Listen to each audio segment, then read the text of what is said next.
Hi everyone, welcome back to my channel. So before getting into this video real quick, I wanted to share some clips of a church event that I went to recently. It was a lot of fun. It was apple themed for the harvest season.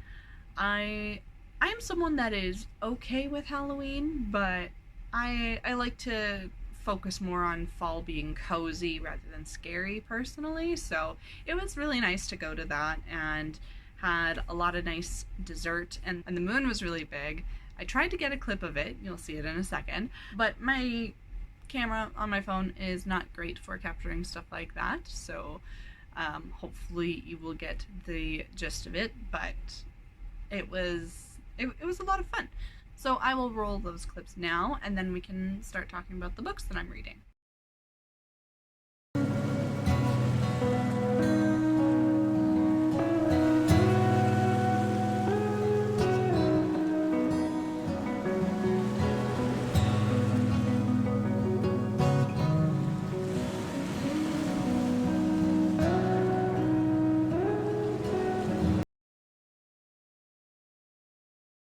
I wanted to do a reading vlog because I recently went to the library and I picked up a few books, and I'm not too far into them right now, so I figured now would be a good time to start this. I've been meaning to do reading vlogs for a while and I keep filming them, but then I keep kind of falling back on editing and not doing it. Don't ask me why, I could not tell you. I like doing reading vlogs. Whenever I've filmed them, I've enjoyed it. But I don't know. I have no idea. But anyways, let me show you the books. So the first book that I wanted to talk about was Where You See Yourself by Claire Forrest. That's it. I almost said Foster. But this one is about a girl named Effie, and she is in a wheelchair, as you can see by the cover, and she's a high school senior, and she's trying to find which college or university that she wants to go to, and what's going to be accessible to her, what is going to have what she wants to do, and that kind of thing. So just by looking over the synopsis again, it says she wants to go to college in NYC and major in mass media so she can make more disabled people like her get to see themselves represented. So great, love that. If you are new to my channel, if you've never seen a video of mine before, I am disabled as well. I don't need a wheelchair, but I do use mobility aids from time to time, specifically a cane or a walker. If I need my walker, I usually don't leave the house unless it's absolutely necessary for whatever reason, like if I have a doctor's appointment that I need to go to and I can manage it, or if I've had surgery and I need to have help getting around, I should say. My cane I use more often. So having disability representation is great. Love to see it. Since having to use mobility aids, I've noticed so much inaccessibility, and it's absolutely mind-blowing to me how often it happens, and I could go on a whole tangent about that, but I'm gonna keep it to the books. So I'm only, how many pages? 53 pages in. I'm on chapter 6, and I'm really liking it so far. I really relate to Effie a lot. She has a hard time kind of advocating for herself and standing up for herself, and I am like that as well. I have a very hard time. So, loving it so far. Next book that I wanted to talk about was the Thousandth Floor by Katharine McGee. This one I'm liking the least. I'm 80 pages into this one, and it follows a whole bunch of characters, 5 different characters in this book.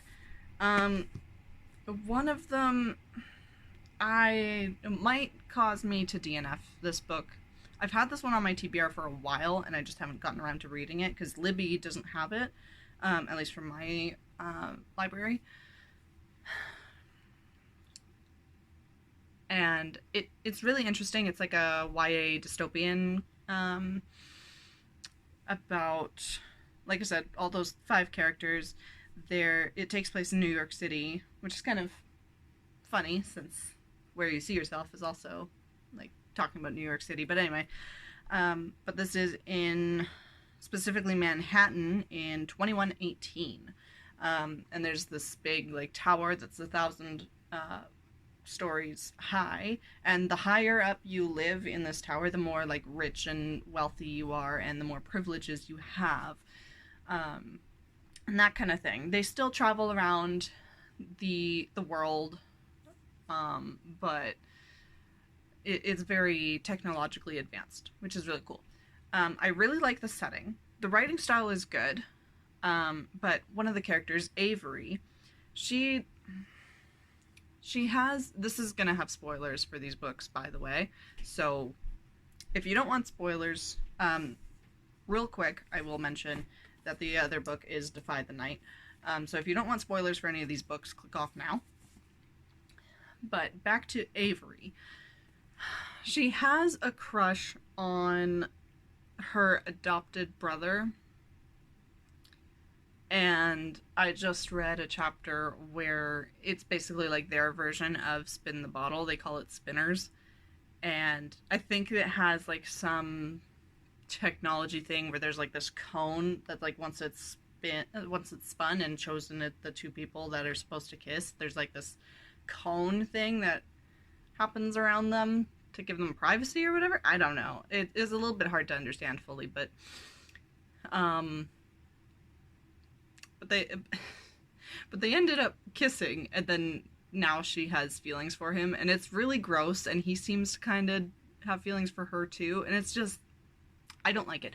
The only reason why I'm still reading it right now is because I'm trying to frame it as I'm not supposed to like her. Like, she's not supposed to be a likable character. I don't know if that's true or not, but that's how I'm trying to see it, just so that I can read this, because like I said, I've been wanting to read this for like ever. I don't want to give up on it so quickly. And maybe she'll get exposed and then she'll change, and I don't know. And then, like I said before, the next book is Defy the Night. I have tried Brigid Kemmerer, I think is how you pronounce that. It's a little bit of a tricky last name for me, but I have tried one of her books before. I think it's called Forged in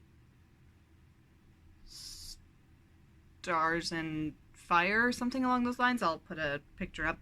But I tried reading that book multiple times because I really enjoyed the concept. I really liked the concept of it. For some reason, I kept losing interest at the exact same part in that book. It was about 100 pages in or so, and I kept losing interest right there. And I don't know why. And I tried to force myself to read it. I couldn't do it. I could not do it. So I'm wanting to see if this book is going to be any better for me. But who knows? I have no idea. I really hope it is. I am enjoying this one so far. I'm on page 102, so which is chapter 11. So we shall see how this goes. This has a dual POV with Tessa, who's a apothecary, I think. Yes, she's an apothecary apprentice. Her and her best friend Wes.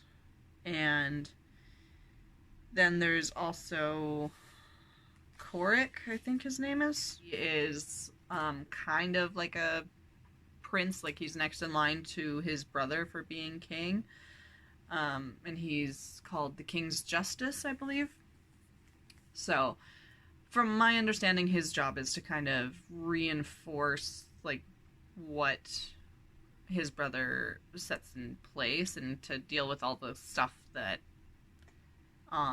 his brother doesn't need or doesn't want to deal with, kind of idea. And they attend meetings together, and they make a lot of decisions together, and that kind of thing. Yeah, so I'm not very interested in his perspective at all. I think it's cool to have it, but it's just not intriguing to me. I'd much prefer if it was just Tessa's, but it is what it is. I kind of gloss over his chapters a bit. I think if they end up meeting at some point, then I will pay more attention, but right now, like with where I'm at right now, there was just a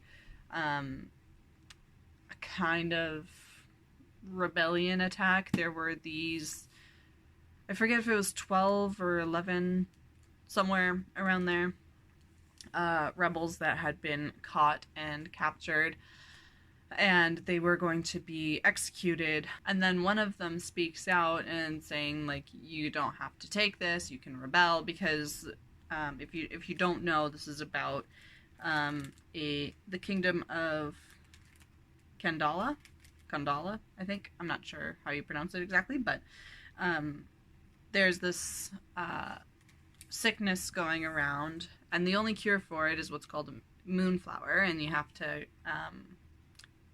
make a elixir out of it, and there's only so much of it, and so people are desperate.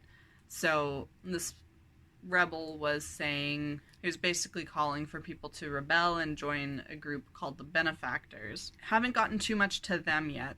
I am really enjoying the author's writing. I'm just gonna call her the author because I don't know if I'm saying her last name right, and I don't want to keep making a fool of myself.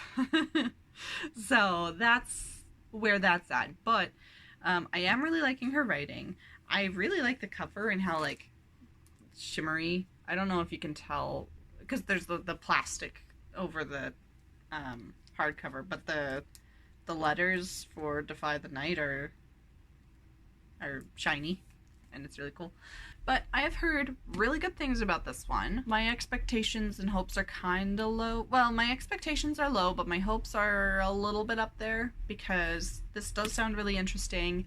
I love a rebellion kind of story. And I think that's probably why I'm not really liking Coric's story a whole bunch, or like his chapters, because that's not part of the rebellion, unless he at some point joins the rebellion. Like maybe he has a disagreement with his brother or something.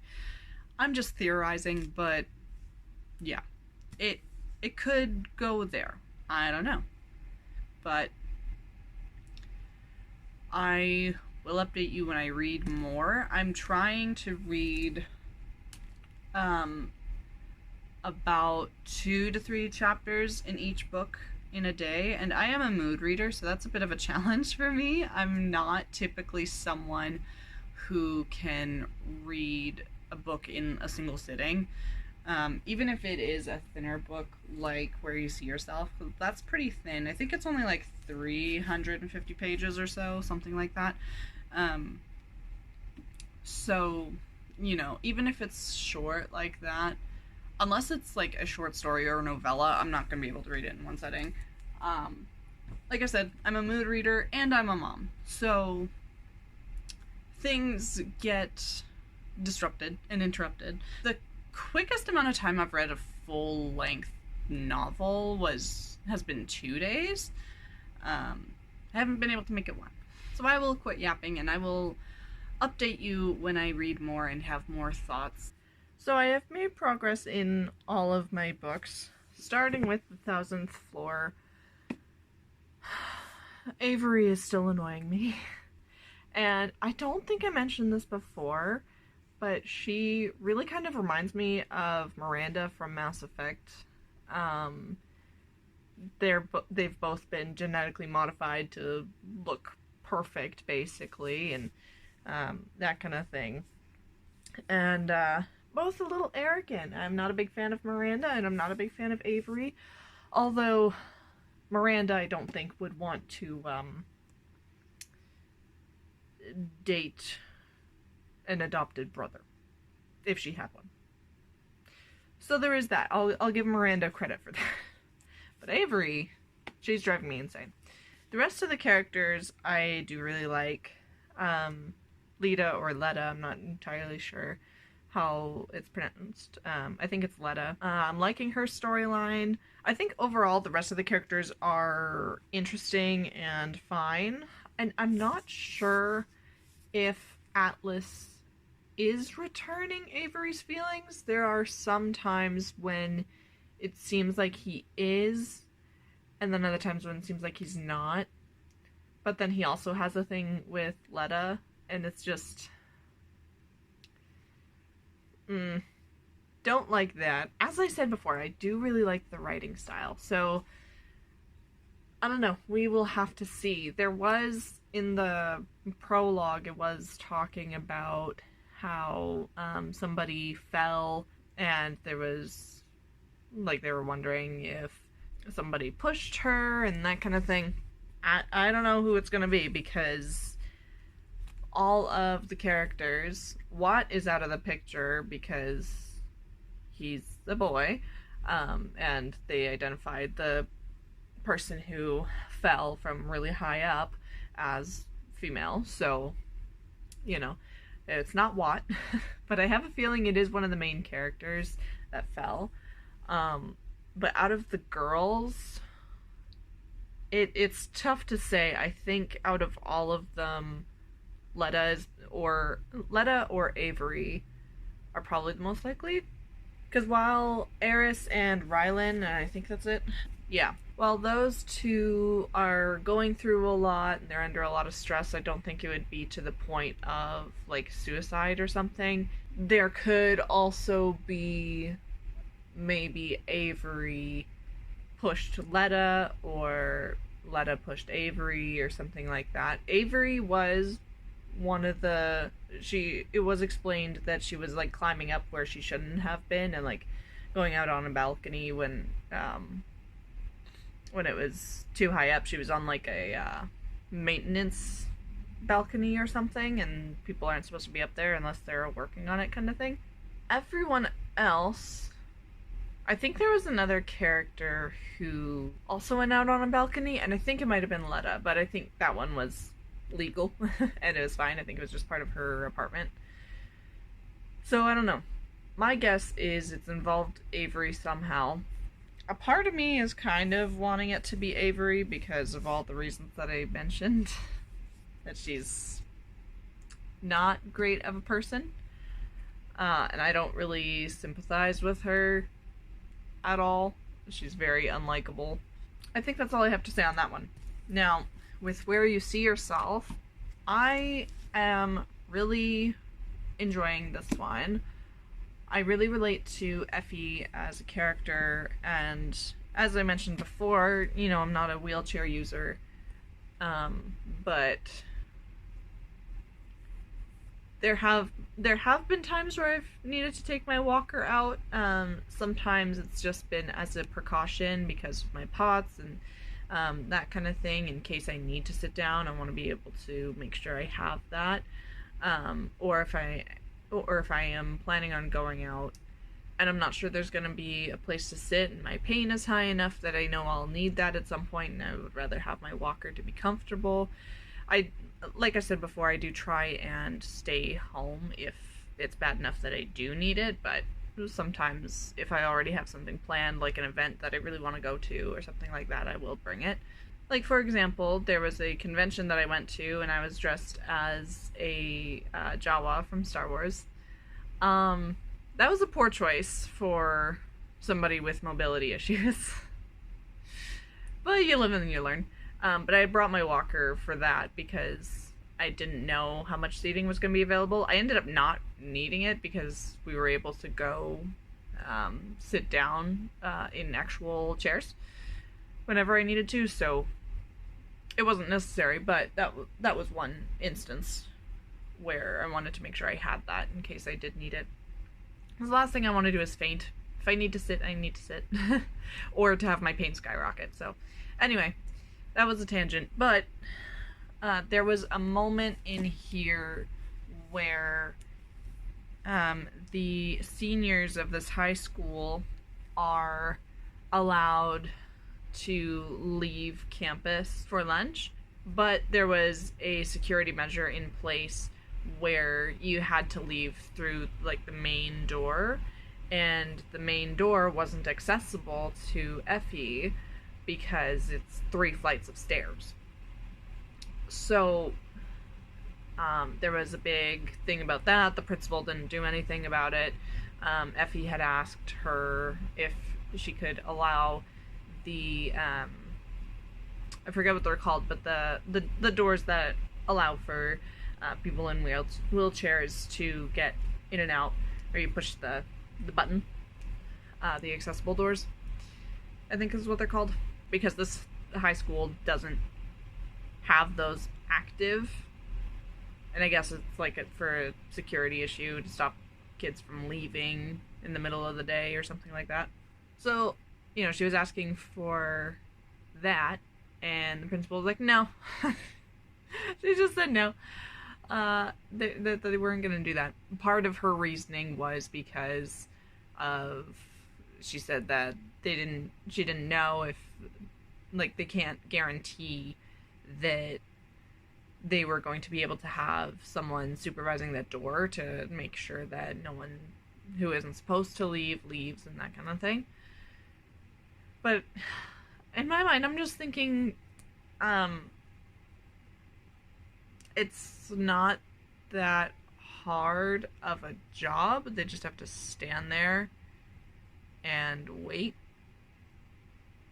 And it's just for lunch break, which I think is like half hour. So if you have someone who's normally like supervising or something, you know, I don't see why that would be an issue. You know, get them a chair, get them a little table if they need to do any kind of paperwork or something. Just, it's not that hard. I don't get it. But then Effie ended up telling Wilder, I think his name is, who is the love interest. Yeah, Wilder is his name. She ended up telling him about it, and I believe it was him who posted on social media saying, like explaining the situation and how, like, ridiculous it was and that kind of thing. And it was really heartwarming, because then there was all of these kids who were, like, protesting and saying, like, we're not gonna go until everyone is allowed to leave, until everyone's able to do so. And then the principal goes on and threatens detention. And it was just a whole thing. But the fact that the students really rallied to help with that was really cool. And I did tear up a little bit, because, like, that's so great. In a world full of ableism, it's nice to see people kind of gathering together to put an end to it, or to try and say something about it, which is great. It was really interesting. There was an argument or a disagreement with Effie and one of her friends. I forget which one, because she has the two, Cam and Harper. One of them hurt her shoulder. There was some drama between them and that kind of thing, and the girl whose shoulder was hurt was saying she was upset with Effie for not checking in or having really sympathy for her, because, like, it was bad enough that they were worried that she was going to need surgery, but luckily she only needs physical therapy and that kind of thing, and that she was too focused on her own problems to really ask about it, and how, like, even with all of the students kind of rallying together, or so many students rallying together to stand up for her, that she still wasn't happy. And I can understand where she's coming from, because I know with disability, it's hard not to get really in your head about it and really wrapped up in it, because when the world is inaccessible to you, you notice, and it can be really hard to not focus on only that. And it's one of those things where it's if you know, you know. And I think the only other thing I could really relate it to is, like, when it comes to mental health struggles. Like, you don't truly know how it feels unless you're in that position. You can be educated, you can learn about it, you can have sympathy about it, but to truly 100% understand, it's something that you'd need to go through yourself. And hopefully not as many people do need to go through it themselves, but they're still able to learn about it from people who do. But anyways, I think I'm getting off topic. The book is good so far. I am really liking it. I am really enjoying the activism. I am liking this, I think, a bit more than Breathe and Count Back from 10, because Effie isn't as wrapped up in her disability struggles as the main character from Breathe and Count Back from 10 was. I forget her name. And the main character from Breathe and Count Back from 10 was a lot more bitter. And Effie isn't as bitter. She gets upset, she gets sad, but she's not, like, angry, if that makes sense. So I think I do like and resonate with Effie a bit more. I almost said Ellie, but I do resonate with her a bit more. I think I'm saying that wrong. But anyway, I'm sure you understand what I'm meaning, what I'm meaning to say. My robot vacuum just started up, so if you can hear that in the background, which I'm sure you can, just ignore it. I'm going to try and speak a little louder. But anyways, Defy the Night. I am enjoying this book the most, I think. There was a really interesting reveal where it turns out that Wes is actually Prince Korik, and him having his own POV now makes more sense. I'm not really loving all the implications of SA that there are. I think it's just been, like, implied, or, you know, that kind of thing, or at one point Tessa is scared that that's going to happen to her. So that's not great. But luckily, that doesn't happen. It's all good. Another thing that I really didn't like was there was at one point where Prince Korik went to the Hold, which is, like, their jail, basically, which I think is pretty self-explanatory. I didn't need to explain it. But anyway, but they come across a prisoner who is a pregnant woman. And being a mom, it hits harder and it's more disturbing to me than it was before I became a mom, before I got pregnant at all. So I don't love that either. And they were talking to her a bit, they being Prince Korik and someone else, one of the other consuls. I think so you pronounce that. But the other guy, not Prince Korik, but the other guy was kind of being terrible to her, and it's said that, like, she was starving and she had wounds on her, so it's like that there's implications that they're beating a pregnant woman. So that kind of gave me the ick a bit, and I'm hoping that nothing more really happens with that. Or, like, the pregnant woman doesn't die, or that kind of thing. And who knows, maybe the pregnant woman isn't brought up again, but I don't know, they kind of stopped, and they did spend a fair amount of time on her, so there's a good chance that she will make another appearance. I don't know. It's hard to say at this point, but I am really liking the writing style as well in this one. Tessa annoys me a little bit, but again, I do kind of relate to her, and maybe that is part of why she annoys me. Because, like, she's a very, like, kind of timid person, and I'm also pretty timid as well. Like, I don't like confrontation at all, and there are times when I snap and say something that I shouldn't have, and then I start to worry, like, uh-oh, that wasn't good. That's a problem. And there are examples of her doing that as well. So maybe that's why. She's kind of showing some of the things that I don't like about myself.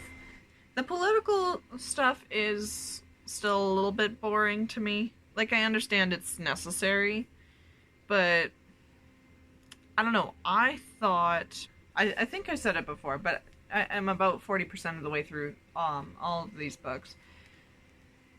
And I would have thought by now that there would be more of, like, a rebellion thing going on.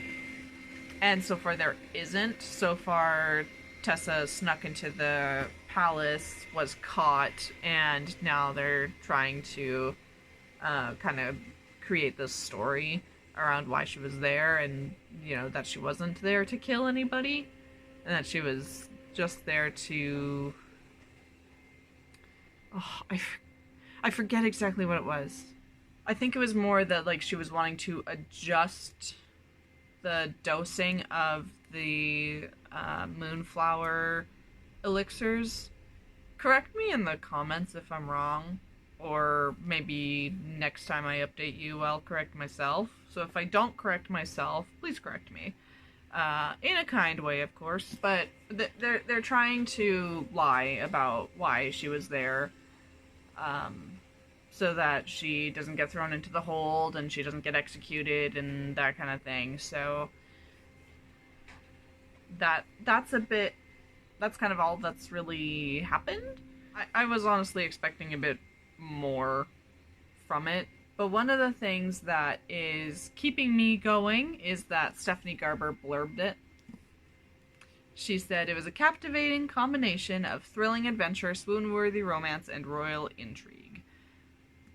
So, whenever I see a Stephanie Garber blurb, I'm much more likely to pick up a book because, as I've said before, I love her writing, I adore her, and at the time of recording this, Spectacular has just released a couple of days ago. And I haven't gotten the chance to read it yet. I'm hoping by the time I return all of these books that it'll be there, but I doubt it because it's probably going to be pretty popular. So, who knows? But anyway, that's kind of where I'm at with all of these. I think if I had to rank them right now, I think it would probably have to be this one that I'm liking the most. My robot vacuum is coming back, so there's that. But I think I like this one the most, just because of the fact that I can tell it is building up to something. It is a bit more of a slower build-up than I would want, but it is building up to something. It is getting there. So I think that is why I would put this one ahead of this one. But this one is a close second. And then, no surprise, this one is my least favorite so far.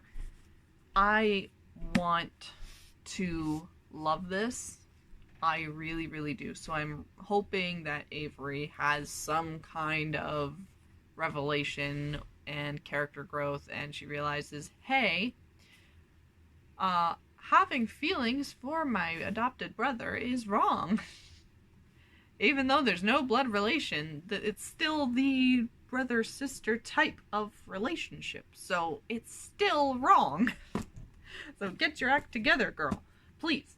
But I don't know. We're, again, about 40% of the way through, and there's still been nothing. I hope they don't kiss. Please don't kiss. That was already horrible enough to read about. It's giving the Clary and Jace vibes so far. And I'm hoping it doesn't go as far as that did, because even though they weren't actually related or whatever, they still acted like a couple when they thought they were related. So, ick. And I'm hoping that doesn't happen in this case. So I am almost done Defy the Night. I have been, like I said before, I've been liking this one the most out of all the books that I've gotten. So I am very close to being done. And I have to say I have mixed feelings.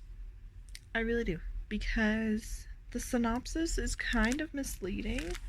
Like, it talks about, at the end, as rumors spread that the cure no longer works and sparks of rebellion begin to flare, blah blah blah, goes on and on and on, right? It kind of spoiled its own plot a little bit, because I have a terrible memory, so if it was mentioned before the point that I'm at in the book now, it's kind of vague and didn't really stick out to me. And maybe that's a me problem, I don't know. But then there's also, like, just recently in, let's see, what chapter am I on? I think I'm on 37. Yes, 37 now. Then now it's just kind of been confirmed that maybe something is different or wrong with the flower petals, and it might not actually be the moonflower, and blah blah blah. So I don't know, and also just the synopsis in general is kind of misleading. I don't know. I think because Wes was revealed to be Prince Korik so early on, it just kind of felt like I don't even know what the synopsis is anymore. Like, what is this book about anymore? So I have those negative things about it that I'm not liking. But I am liking what this book is turning into. So I'm a little upset that I felt misled by the synopsis, but I am still enjoying it. There are other bits that I am not loving because it kind of feels like it really drags on, and then it goes really really fast, and then it really drags on again. I feel like she probably could have taken out a good amount of filler and made this like 100 pages shorter almost. Well, I mean, I don't know. Maybe it's not necessarily filler, but it's just slow pacing. You know what I mean? There's a difference there. But I am really enjoying this. I will do a quick reading update on my other books too. It's just I'm probably gonna try and finish this one tonight. It's getting pretty close. For Where You See Yourself, I am about that much through, so I'm getting close to the end of all of them. I'm trying to read them at about the same pace, just so I can finish them up, because I have to give them back in like 9 or 10 days. But anyway, Where You See Yourself, I'm really liking, and it got me thinking of the fact that while I can understand some of what Effie goes through, of course I cannot understand all of it, and it's really hitting home for me, because when I've had to have surgeries and I've had to use a walker, or there are some times when I will sit down on my walker and kind of scoot around. You're technically not supposed to do that, but I'm at home, so it's fine. Whatever works to help with my pain. But the difficulties that I faced whenever that was happening is what she has to deal with all the time, like trying to fit her wheelchair in different cars, and like I had to fit my walker in cars, and I always felt like such a burden doing that. And I don't believe anyone in a wheelchair is a burden. I want to be very clear about that. But it's just, for me, when I was having to be accommodated for, that's what I felt. So I want to make that very clear. But it's a very sobering thing to read about. And one thing that I thought was really cool and important is that the author, Claire Forrest, she wrote this book about, it says that I think she wrote it about her, it's based on her lived experiences as a wheelchair user who has cerebral palsy. Pardon me. If you're hearing a noise, my cat just found a receipt to play with. But yeah, so that's what I'm assuming that Effie has as well. I don't think it's ever clearly stated that that's why she's in a wheelchair. One thing that the author kept writing about was she kept using this term of bang snap, and I tried Googling it, like what that means in terms of cerebral palsy. And from what I can find, just by a quick Google search, I did try and look at a few different things, but I really wasn't finding a clear definition. But it sounds like it's just kind of like jumping, like when you get startled, like you physically react to it, that kind of thing. My cat is causing a ruckus. And I think it might just be that people who have cerebral palsy, they startle and like they jump like that a bit differently, and that's why there's a bit of a different term for it. I'm not entirely sure. I don't know a whole lot about that to begin with, so this is not an area of expertise of mine, but I do feel like I'm learning a lot, and I like that Effie is self-aware. Her and her friend, I already forget which friend it was again. I'm gonna be cringing as I'm editing this, but they made up, and they're they're all good. They had a good talk, and it just felt a lot more real, which was really cool. Now, for this one, that is shiny. That was very shiny. I think this one, yeah, I have the most to go in this one. But I am starting to not like any of the characters. The way that I see the Thousandth Floor is kind of like a dystopian Gossip Girl. Like, that is what it is reminding me of. And unpopular opinion, but I was not a fan of Gossip Girl. I know so many people were, so many people loved it, and that's great. My thing was Pretty Little Liars, which arguably isn't any better. But I'm not liking it. I love the world. I absolutely love the world. I think the technology and everything is just so cool. I really like Watt and how he has Nadia and that kind of thing. Like, that's really cool, but I don't know. The characters are just, they're not great people. None of them are very nice people. But I mean, like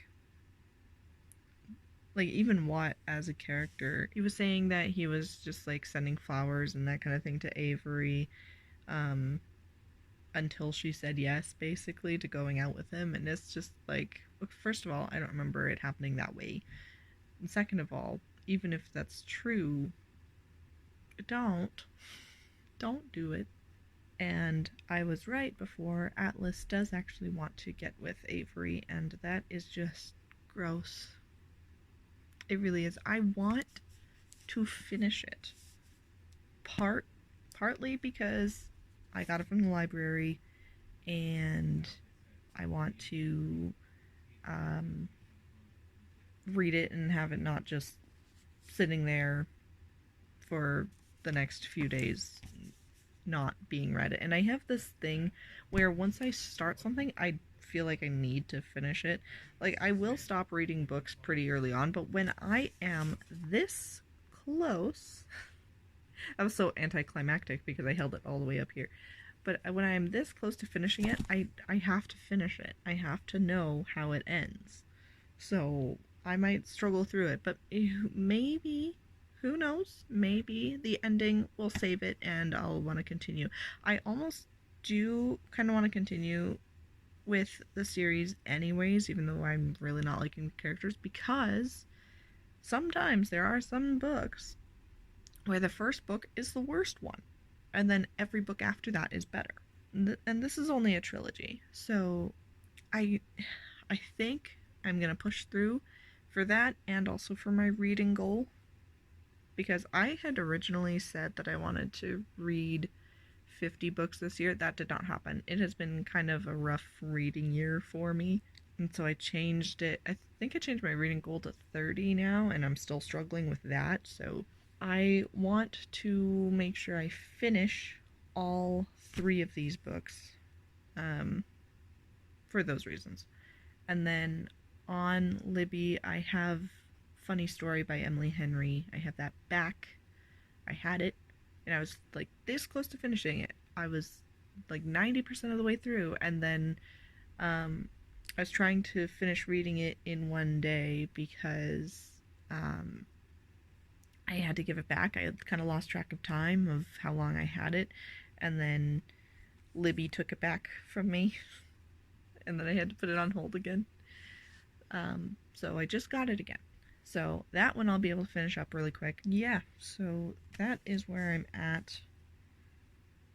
And I am going to keep reading Defy the Night to hopefully finish that one, because like I said, I've been trying to balance it out, but I can't with the Thousandth Floor right now. I've read enough for tonight to be able to make progress, but I can't read any more of it tonight, and I don't want to force myself to right at this moment, so if it gets to be too terrible, I will stop, but Now it is sometime later, and I have just finished Defy the Night, and I'm gonna save my thoughts, I think, for a full review. Um, if I decide to continue the series, I think I'll wait until I read all of the books, but it was it was pretty good. There were some moments that really stuck out to me and really got me and I really loved. And then, like I said, there were moments that were just kind of eh. So it is what it is, but I did enjoy it. I would probably give it like a 3.5 star read, maybe 4. I'll round it up to 4 on Goodreads, I think, but that was Defy the Night, and now I just have the other 2 to focus on, but I am very tired, so I am going to get to sleep. So apologies if you can hear my robot vacuum in the background. It's a new day. He's going again. He's doing his thing. But I finished the other 2 books. So starting with this one,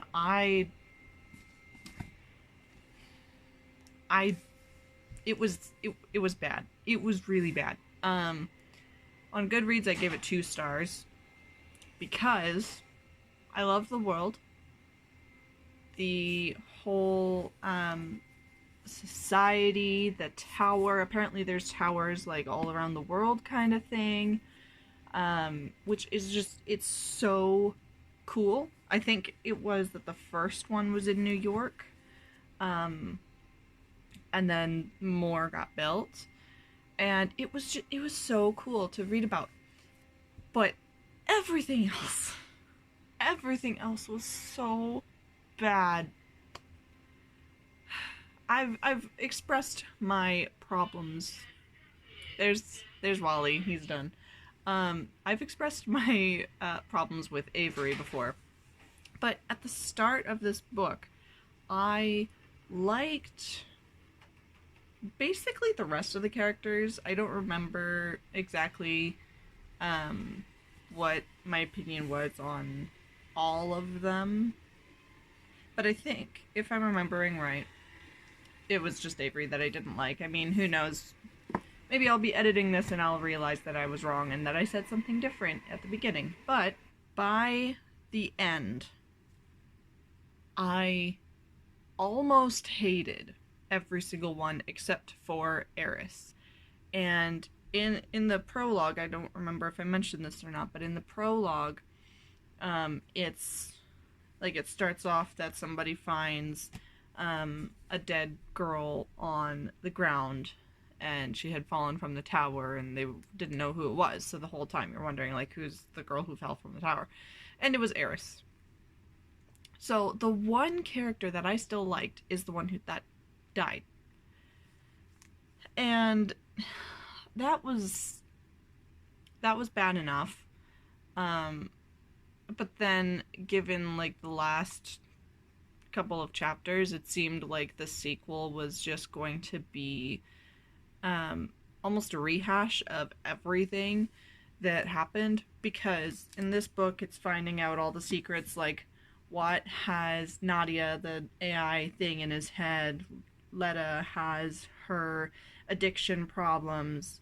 For Eris, it was that her biological dad was also Letta's dad.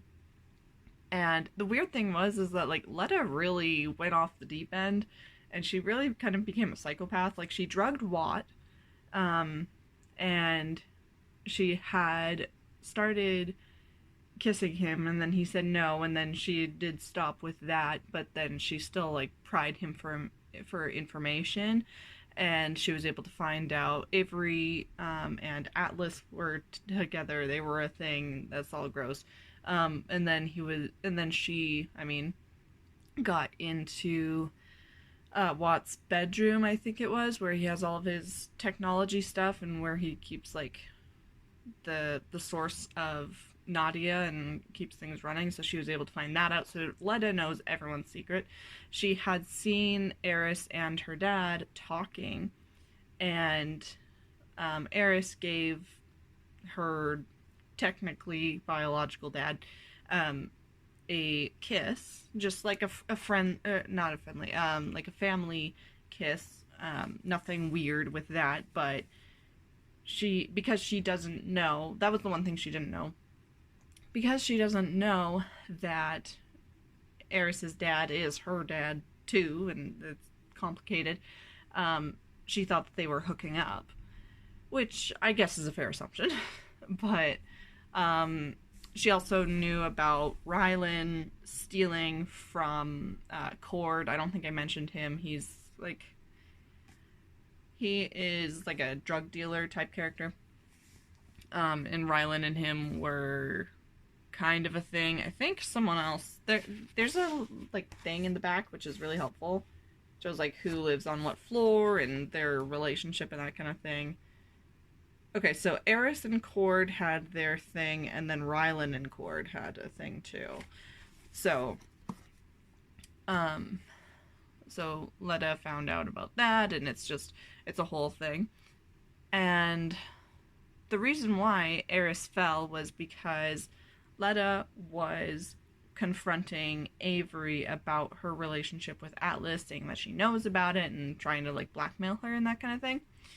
Also, quick side note, please ignore my hair, and I don't know how well you can see it, but my makeup as well. I tried to look presentable, but I did not do a very good job. Anyway, so Letta knows about that, and she was confronting her, and things got heated. Letta's drunk and high, I believe. So she's not in her right mind. She's, like I said, going off the deep end. And then Rylan and Eris, and I think there was one other character, I don't remember which,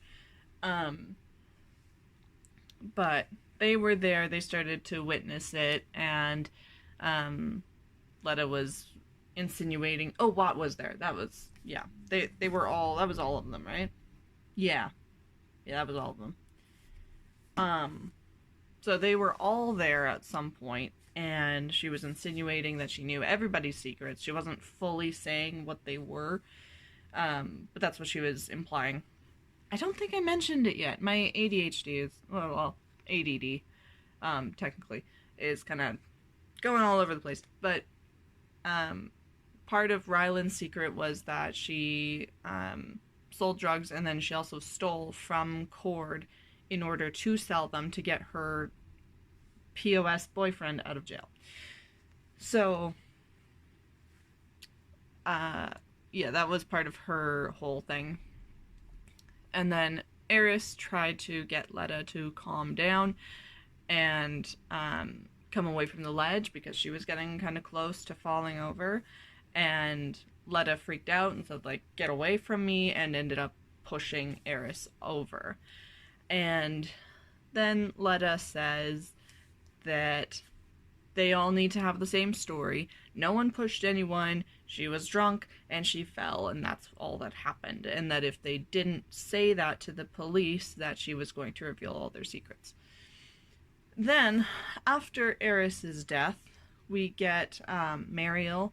I think is how you pronounce her name. It's like Muriel, but it's spelled with an A instead of a U after the M, so I think it's pronounced Mariel. Anyway, we get her perspective to replace Eris's. And she doesn't know what exactly happened because she wasn't at that party. So she knows something is up. She doesn't believe their story because Eris had told her that she wasn't drinking. So she knows they're lying. She just doesn't know why or what actually happened. So she's kind of thinking that she wants to find out the truth and blah, blah, blah. Which would mean that Mariel would have to find out everything that everyone else found out in this book. There's no point to that. There is no point. And while Letta obviously wasn't, like, she wasn't that great of a character to begin with, but I was kind of rooting for her because she completed rehab and, you know, there was a bit of a struggle there and she was trying to do life without the drugs and that kind of thing. And then she fell off the wagon pretty quick and fully relapsed and then became a terrible person. I feel like that was a little bit of a character assassination. She had a lot of potential to be a better character, but I guess the author just wanted to have the drama. But what really got me to hate this book is technically part of what happens in the second book, because there's a snippet at the back of the Dazzling Heights. Yeah, that's the name of the second book. So there's a snippet of that, and I decided to read it because I figured, well, I think I said this earlier, that sometimes the first book in the series is the worst one and then it gets better. So I started reading that, got a bit more of Mariel's perspective, and then it went to Letta's, and she was in therapy with her psychiatrist, I think, and her psychiatrist is trying to get her to open up. I believe it was a male psychiatrist. So he was noticing that, like, she was hiding something, and there was all this stuff going on. They went back and forth for a while about if she needs anything for sleep and blah, blah, blah. So all of that happens. And then the psychiatrist talks about how it might be a good idea to do some type of therapy, I forget what it was, to get her to relive what happened the night that Eris died so that she could deal with it, because she's not talking about it, and like kind of an exposure therapy kind of thing. I have read about this before and I have never liked it. I mean, to be fair, it has only been one other time, but once was enough. Twice, no, should not have happened. Forcing somebody into a flashback is not the way to help them cope with trauma. That's not how that works. If you know anything about mental health, that's not how that works. And clearly, Miss Katharine McGee didn't know that. Didn't bother to do any of the research, because a quick Google search will tell you you don't want that. So, I'm trying not to get too heated, but when it comes to such incredibly awful representation of mental health and the treatment of it, it drives me up the wall. It drives me crazy. Maybe a poor choice of words there, but you get my point. I was so upset because it seems like the author of this book and the other book that I read, which was If I Stay by Terry Blackstock, who I am never reading another book by her again. She goes by a couple of different pen names. Would not recommend her whatsoever. Please avoid her at all costs. So, both of them seem to have been trying to do a EMDR type therapy, like trying to talk about it like that. They don't call it that, which thank God, because that would be a horrible misrepresentation of it. I have done EMDR therapy. It got too intense for me, so I had to stop.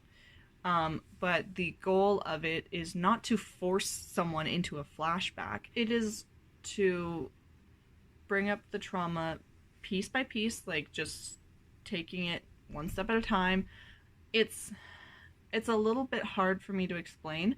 I am not a therapist, so I do encourage you to look into it for yourself if you are curious, but it is different than what has been represented in the two books that I mentioned, because with EMDR, we don't want to trigger a flashback. We want to remember it, but not go into a full-on flashback.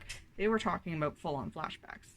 So it was very frustrating to read about, and I think it's safe to say that I'm not going to be considering reading that series anymore.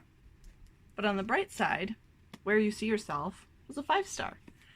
I love this book with my whole heart. The disability representation is so great. Of course, as I've said before, I cannot speak to the wheelchair side of it, but just with disability in general, I related to Effie so much, and there were so many things that were pointed out, like, this is an ableist thing, and this is what should be happening, and this kind of thing. And it was just so validating, and it was also so encouraging to see Effie go after her dreams. And the thing about this book, like I said, I am going to be spoiling, her dream for like years was to get into Prospect University, I think it's called, in New York. I believe that's what it's called. But unfortunately, New York is like one of the least accessible places probably ever. And I don't know for sure. I've never been there. And again, I'm not in a wheelchair, so while I can observe some things, it's like, okay, no, that's not accessible, this is, and that kind of thing. I don't know the ins and outs of it. But with how it is portrayed in this book, it's very clear that it is not a very accessible city. And the university had this path that was not paved, but it, for students or other people who were not in wheelchairs and they could walk, they were able to walk there just fine, and it cut their time of getting to from like their dorm to their class like in half. Basically, it was kind of like a shortcut, from my understanding, but it wasn't paved, and she couldn't go on there. And it was one of those things where she asked about it, if that would be paved at any point soon, and they had kind of come up with excuses as to why not, or like they don't know when it'll happen and that kind of thing. So then she goes to see about a different university. I already forget the name of it, but she goes there, and it is incredibly accessible. The university that her sister goes to had an accessible dorm, but it was just for her. Like, it was just a single room. She couldn't have a roommate, and that was something that she really wanted because she felt like that was part of the college experience, is having a roommate. And I believe it was that the hallways were narrow and hard to turn around in and that kind of thing. So it was kind of accessible, but also kind of not. But the last university that she went to, it was very accessible. The student that was even showing her around was also in a wheelchair. And it turned out that this university had this club, basically, of disabled people, some in wheelchairs or in the like electric scooters, or that kind of thing. They were all disabled in different ways, and they would get together and just kind of have fun.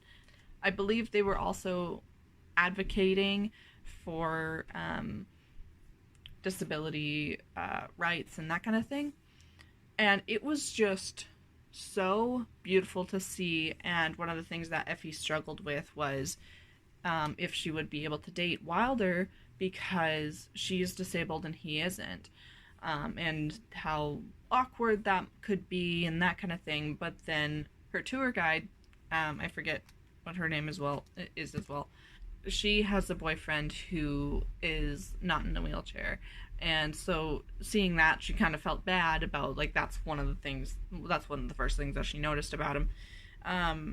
Which I can see why she would feel bad about that, but I don't think it's necessarily something to feel bad about. But I guess it's one of those things that could be a double standard. If, like, you don't want to be known as, like, the person in the wheelchair, you don't want to recognize someone else as the person who can walk, you know what I mean? So I can understand why there would be a bit of a internal issue with that. But anyway, so she sees them interacting, and They kiss a little bit and that kind of thing. Nothing too dramatic.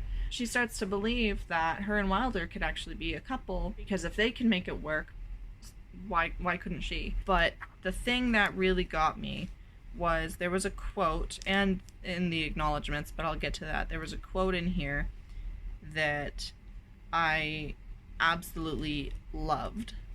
Oh, her name was Talia. So that was... I had a feeling it was Talia, but I didn't remember exactly. But anyway. Okay, here's the quote that Talia says. There's a saying out here, disability isn't art, it's an ingenious way to live. That made me tear up. Because it really helped me remember that I can accept the fact that sometimes I needed a mobility aid and sometimes I have to do things differently than an able-bodied person would be able to do, or a non-disabled person would be able to do. Those terms are kind of interchangeable for me. I don't mean any offense by either of them, so just wanted to clarify, because some people might take offense to able-bodied, but don't mean any offense by that. Anyways, so I have to do things differently sometimes, and that is hard to accept, and I can get in my head about it sometimes. So reading that was just a really nice reminder that I can accept it, and it is okay that I have to do things differently in order to live my life. Now, the acknowledgments. So the author goes on and on about, you know, naming specific people, her marketing manager, that kind of thing, right? All the normal stuff. But then the last paragraph says this. And lastly, to any disabled readers of this book, but especially disabled teens, it is my sincerest hope that you found comfort, escape, and maybe even some joy in these pages. May you never forget that you, too, can be the hero of your own story, and that we deserve to be seen and celebrated just as we are, in all spaces, always. That literally made me cry. I like, actual tears coming down my face. Because I finished this last night, and the past few days I've been in a flare-up, and yesterday I was feeling really, I was really beating myself up, and I was feeling like I was really weak, and just like not good enough, and that kind of thing. All these things were really weighing down on me, so to finish this book and to read that paragraph, it meant a lot to me, and so I am so glad that I was able to read this book, especially at this time that I did, because it is so true that disabled people deserve to be here. We deserve to be happy. We deserve all of the same things that non-disabled people have and can do, and we deserve accessibility and all of these things. And it can be hard to kind of forget that for myself. Of course, I always think that about other people, that like, yeah, you should be able to have those things. But then when it comes to myself, I beat myself up a little bit, and I kind of get internally ableist for, like I said, just myself, no one else. It's perfectly fine for everyone else. But so anyway, that was all of those books. So I had some wins and a lose, but overall I'm happy with my selection. I am going to be getting Spectacular by Stephanie Garber soon. Not buying the book, but I'm going to be able to get it on Libby. When I go to return these books, I'm going to check my library to see if they have it. I kind of doubt it, because it's probably going to be pretty popular, but I'm going to look to see if it's there. I really hope it is, because I want to see the illustrations on the page, like physically on the page, because I'm just so excited. And if not, I have both the audiobook and the ebook on hold, so if I get the audiobook first, I'm going to listen to that, but I'm still going to have the ebook. I'm still going to wait for that so that I can see the pictures. I think I've seen some on Pinterest. I almost said Pinstagram for some reason. I don't know why. But I've seen some of them on Pinterest, I think. And they're so cute. I love them so much. And the audiobook's only like 3 hours, but I think it's going to be so great. And I am so excited. But that will be the end of this reading vlog. I hope you enjoyed, and I hope to see you soon. Bye!